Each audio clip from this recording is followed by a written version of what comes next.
राम राम सभी को। कहते हैं दशानन रावण ने नवग्रहों को बंदी बनाया हुआ था। सभी नवग्रह उनके दास थे, उनकी आज्ञा अनुसार कार्य करते थे। हमारे जन्म के समय सौरमंडल में नवग्रहों की जो स्थिति होती है वह जिस भाव जिस राशि में बैठे होते हैं उसी अनुसार ही हमारा संपूर्ण जीवन निर्धारित होता है। ग्रहों के प्लेसमेंट के आधार पर ही हमें अपने जीवन में सुख दुख लाभ हानि भोगना होता है। इसलिए अपने पुत्र मेघनाद के जन्म के समय रावण चाहते थे कि मेघनाद की कुंडली के लाभ भाव में सभी ग्रह विराजमान हो जाए ताकि मेघनाद एक अजर अमर योद्धा बन जाए, उसको कभी कोई परास्त ना कर सके। मेघनाद को अपने जीवन में सभी प्रकार के ऐश्वर्यों का भोग मिले, उसकी सभी इच्छाओं की पूर्ति हो। आखिर जन्म कुंडली के लाभ भाव में ऐसा क्या है जो कि ज्योतिष के सबसे बड़े विद्वान रावण चाहते थे कि उनके पुत्र की कुंडली के लाभ भाव में सभी ग्रह बैठ जाए। देखिएगा, जन्म कुंडली के लाभ भाव को इच्छा पूर्ति का भाव कहा गया है। एक ऐसा भाव जिसमें बैठकर ग्रह के बल में वृद्धि हो जाती है। जन्म कुंडली का ये अकेला एक ऐसा भाव है जिसमें जब भी कोई ग्रह बैठता है तो वह ग्रह अपने आप में राजयोग का निर्माण कर देता है। जन्म कुंडली में कितने भी बड़े राजयोगों का निर्माण हो रहा हो, किंतु अगर जन्म कुंडली का लाभेश और लाभ स्थान कमज़ोर है तब उस जन्म कुंडली में बनने वाले किसी भी राजयोग का फल बहुत ज़्यादा जातक को नहीं मिलेगा। वहीं जन्म कुंडली में कोई भी राजयोग नहीं बन रहा हो और अकेला लाभ स्थान बहुत ज़्यादा मजबूत है तो व्यक्ति को समस्त प्रकार के ऐश्वर्यों का भोग प्राप्त होगा। क्यों? क्योंकि आप नाम से ही समझ सकते हैं, लाभ अर्थात एक ऐसा भाव जो कि आपको सभी प्रकार का लाभ दे सकता है, जिसका केवल एक ही गुण है कि वह आपके सुख में वृद्धि करेगा। कुंडली के 11th हाउस को लाभ स्थान कहा गया है। आप सभी ने सुना होगा ना, लाभ और हानि। तो जिस स्थान के नाम में ही लाभ शब्द जुड़ा हुआ है, जिसको लाभ स्थान ही कहा जाता है, तो उस स्थान के महत्व को आप स्वयं समझिएगा कि उस भाव में कितनी शक्ति होगी और क्यों रावण ने लाभ स्थान में ही सभी ग्रहों का बैठना चूज किया। आज की इस वीडियो में हम लाभ स्थान के बारे में बहुत ही डिटेल में जानेंगे कि क्यों रावण की ये इच्छा थी कि सभी ग्रह लाभ स्थान में बैठे और वास्तव में क्यों इस भाव में इतनी शक्ति है। देखिएगा, हमें अपने जीवन में जो भी कुछ भोगना होता है वो अपने शरीर के द्वारा भोगना होता है और हमारी जन्म कुंडली का प्रथम भाव हमारे शरीर का लग्न का स्थान है। ठीक है, और ये जो 11th हाउस होता है इसको लाभ स्थान कहा गया है। तो जब भी लग्न से 11th हाउस में कोई ग्रह बैठता है या लग्न से 11th हाउस का स्वामी हमारी कुंडली के जिस भी भाव से संबंध बनाता है उसकी वृद्धि करता है, क्योंकि लाभ स्थान की जो नियति है, एकादश भाव के स्वामी की जो नियति है वो लग्न के लिए ही लाभ देना है। क्योंकि जो लाभ स्थान होता है ना, किसके लिए लाभ है? ये लग्न के लिए लाभ है। अब जब ये लग्न के लिए लाभ है तो आपके मन में प्रश्न होगा, क्या ये सभी ग्रहों के लिए लाभ स्थान बन जाएगा? क्या ये जन्म कुंडली के सभी भावों के लिए लाभ स्थान बन जाएगा? क्या ये भाव किसी तरह से कोई नकारात्मक गुण नहीं दे सकता? तो वास्तविकता तो यही है कि ये भाव जातक के लिए कभी भी नकारात्मक नहीं होता, क्योंकि आपके लग्न का ही लाभ है। अब क्यों नहीं होता, कैसे नहीं होता, इसको समझते हैं। देखिएगा, लग्न के लिए तो बहुत स्पष्ट सी बात है, ज्योतिष का बहुत स्पष्ट नियम है कि लग्न से 11th हाउस में जो भी ग्रह जाएगा वो लगन की वृद्धि करेगा, क्योंकि उसकी एक डायरेक्शनल एस्पेक्ट लगन के ऊपर होगी और वह लाभ में बैठा है। किंतु बाकी भावों के लिए भी किस तरह से बहुत ही राजयोग कारक होता है, इसको समझते हैं। तो देखिएगा, सबसे पहले हम समझते हैं द्वादश भाव के लिए।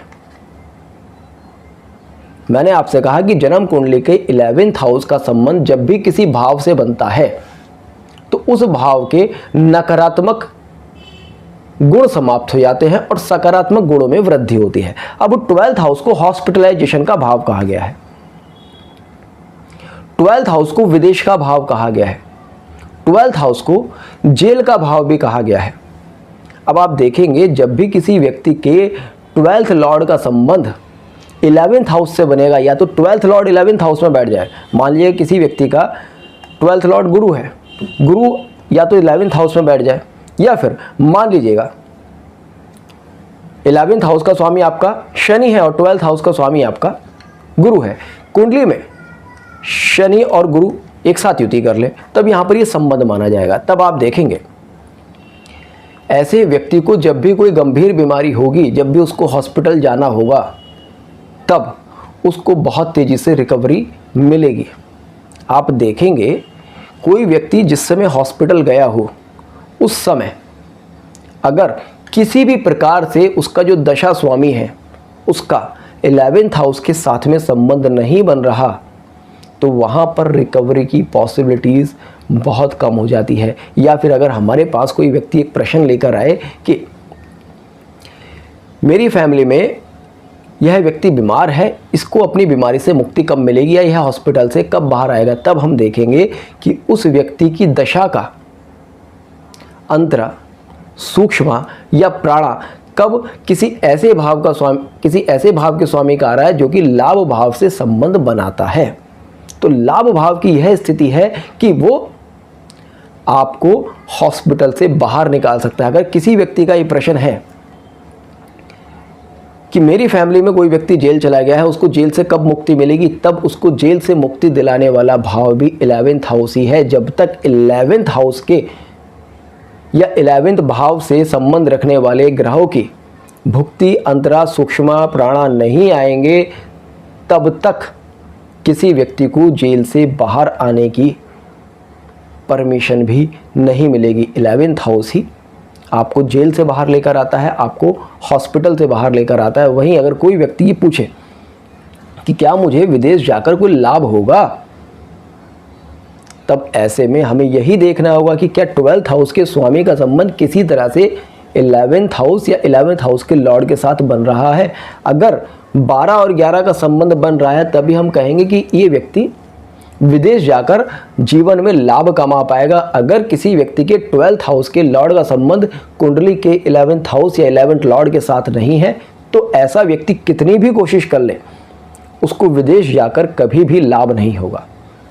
ठीक, बात करते हैं 2nd हाउस के बारे में। 2nd हाउस को धन का भाव कहा गया है। पाराशरी ज्योतिष कहती है कि जन्म कुंडली में जब भी 2 और 11 भाव का संबंध बनता है, तब इसको महाधन योग कहा गया है। जब तक किसी व्यक्ति की कुंडली में 2nd और 11th हाउस के स्वामी युति से, दृष्टि से अथवा परिवर्तन से संबंध ना बनाए, अथवा एक दूसरे के भावों में ना बैठे हो, जैसे कि मान लीजिए 11th लॉर्ड खुद से 2nd हाउस में बैठ गया, तब तक किसी व्यक्ति की कुंडली में अपार धन का, अतुल धन का योग ही नहीं बनेगा। आप किसी भी धनी व्यक्ति की कुंडली उठाकर देखिएगा, उसकी कुंडली में 2 और 11 का किसी न किसी प्रकार से संबंध बनेगा ही बनेगा। 2 और 11 का संबंध बनना यह अपने आप में सुनिश्चित करता है कि किसी व्यक्ति को अपने जीवन में कितना बड़ा धन लाभ होगा भी अथवा नहीं होगा। ठीक है, बात करते हैं 3rd हाउस की। 3rd हाउस का संबंध 11th हाउस से बनेगा तो किस तरह से व्यक्ति के जीवन में लाभ होगा। देखिएगा, ज्योतिष का नियम है कि त्रिकोण भाव, एक दूसरे से त्रिकोण में बैठने वाले भाव, राशि या ग्रह एक दूसरे की वृद्धि करते हैं। तो 3rd हाउस किसका है? आपके छोटे भाई बहनों का है। 3rd हाउस आपके मित्रों का भाव है। 3rd हाउस आपके कम्युनिकेशन का भाव है। तो 3 और 11 का संबंध कुंडली में किसी प्रकार से बनेगा तो आपको छोटे भाई बहनों से लाभ होगा, आपको मित्रों से लाभ होगा, आपको आपके कम्युनिकेशन से लाभ होगा, आपको राइटिंग स्किल से लाभ होगा, क्योंकि 3 और 11 का संबंध बन गया।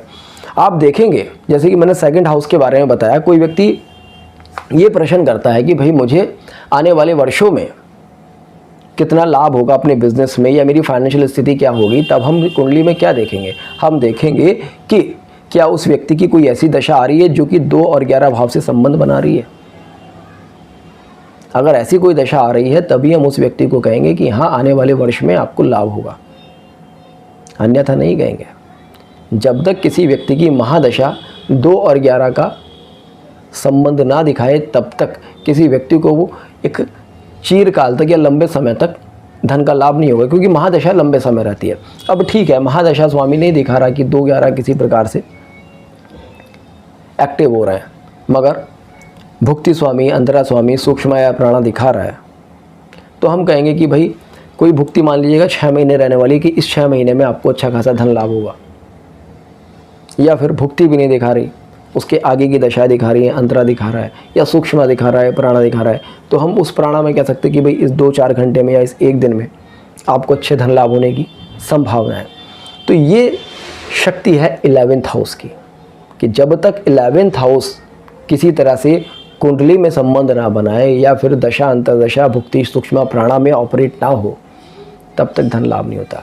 4th हाउस के लिए आप देखिएगा, सामान्यतः हम 4th हाउस के लिए काउंट करेंगे तो 11th हाउस 8 हो जाता है। यहाँ से आप काउंट कीजिएगा 1 2 3 4 5 6 7 8 हो गया। ज्योतिष का सामान्य नियम है कि किसी भी भाव से अष्टम भाव उसका नुकसान करता है, किंतु जन्म कुंडली का एकादश भाव एक ऐसा भाव है जो कि 6 8 12 होने पर भी फायदा ही करता है। देखिएगा 12th के लिए 12th हुआ था, तो 12th के लिए 12th होने का मतलब यानी कि आपको विदेश जाने से कुछ नुकसान देना चाहिए था, किंतु लाभ भाव का गुण यह है कि 12th से 12th होने के बाद भी उसने 12th हाउस के गुण में वृद्धि की, यथार्थ आपको विदेश भेजकर उसने लाभ दिलाया। इसी तरह से 4th हाउस किसका है? 4th हाउस आपकी प्रॉपर्टी का है। जब तक 4-11 की दशा एक्टिव नहीं होगी तब तक व्यक्ति को प्रॉपर्टी से किसी तरह का लाभ नहीं होगा। कोई व्यक्ति अगर प्रॉपर्टी खरीदना चाहता है तो उसकी महादशा को, भुक्ति को, अंतरा को किसी ना किसी तरह से 4-11 देने होंगे। जब तक वो 4-11 नहीं देंगे तब तक प्रॉपर्टी में लाभ नहीं होगा। किंतु यहाँ पर जो अष्टम भाव का स्वामी हो जाता है 11th हाउस 4th से, उसका केवल एक नेगेटिव इन्फ्लुएंस ही आता है कि अगर आप अपनी माता के स्वास्थ्य के लिए कोई प्रश्न पूछ रहे हैं तो वहाँ पर 11th हाउस आपको नुकसान देगा, किंतु आपको फ़ायदा दे रहा है। ज्योतिष का एक साधारण सा नियम है कि कोई भी भाव बहुत अच्छा नहीं होता, कोई भी भाव बहुत बुरा नहीं होता।